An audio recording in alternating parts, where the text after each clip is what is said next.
Welcome to Project Pro Code Recipes. In this video, you are going to learn on how to use continue and break statement in Python.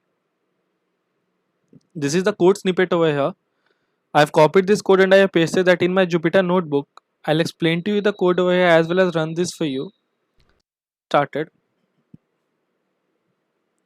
Now, for all those who are familiar with competitive programming, you must be very familiar with this type of continue and break statement. We use it extensively while doing programming in C++. So you can also use those in Python. So what does basically continue and break statement do? Now suppose you are running a loop and you are doing a search. For example, in a loop you want to find number 70 out of 100 numbers in array. You want to find 70 out of that. So now if you have found now suppose you start searching it from the first index number. Now if you have already found 70, you don't want your loop to iterate over all the unnecessary numbers. Now you may think it is very small when you are dealing with 100 numbers, but consider you're dealing with a lakh numbers and you find 70 in the third or fourth place. Now why will you go over other lakh number just to see that when you already know that you have found 70? So that is the place where we can use break statement.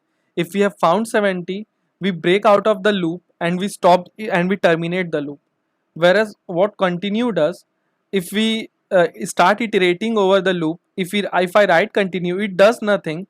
It just stops all the statements that are preceding that are succeeding the continue statement, and again starts the loop. So what break does, break actually breaks the loop and get of the loop, so it terminates the loop. Whereas continue also breaks the loop at that point where you have written continue statement, but rather than breaking out of the loop, it will start the loop again. So I'm going to show you its use over here. Now import warnings, warning dot filter warnings in order to ignore warnings. Now import random. So I'm using a random number generator random. Now running is equal to true. So this is my state. I'm writing running is equal to 2 right now. Now while running is equal to 2.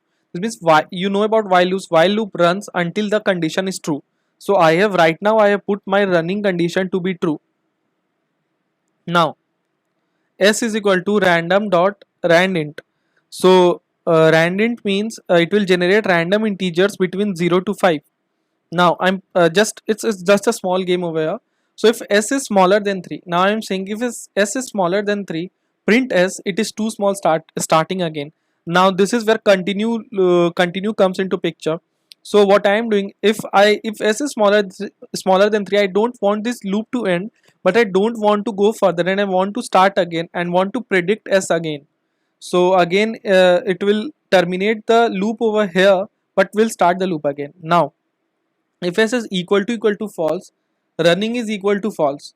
So if I get s is equal to 4, now running will be false. It will print this statement.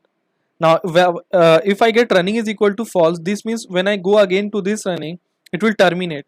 This loop will terminate, as I told you, while loop runs until the condition is true. Now if s is equal to 5, now if I find s is equal to 5, this means it is 5 breaking the loop. Now over here I am using break statement. So if I find s is equal to 5, it is 5 breaking the loop. Now if I find s is equal to, it will break the loop and it will come out of the loop. So let me run this for you. Now you can see, so 0, it is okay, 0. So initially I got s to be 0, so it was too small, starting again. Now it is 4. So I told you there are two conditions that this while loop is going to end. One, when I write running is equal to false, so this means my condition is false. Now it will not run anymore.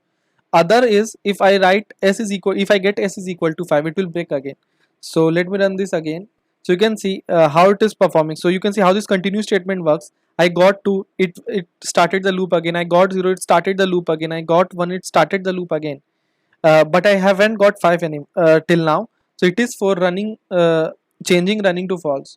Now you can see in this one I got s is equal to 5 at the very first attempt. and it break the loop and it came out of the loop. Now you can see there is no more loop going on, so there is no more print statement over here. So this was about continue and break statement, and this was all about codes in this video. For more codes recipes like this, you can visit our website as well as our YouTube channel. You can also go to our website for more industry relevant project like this. If you like the video, please hit the like and subscribe button, and the URL for the code of this video is available in the description below. Thank you.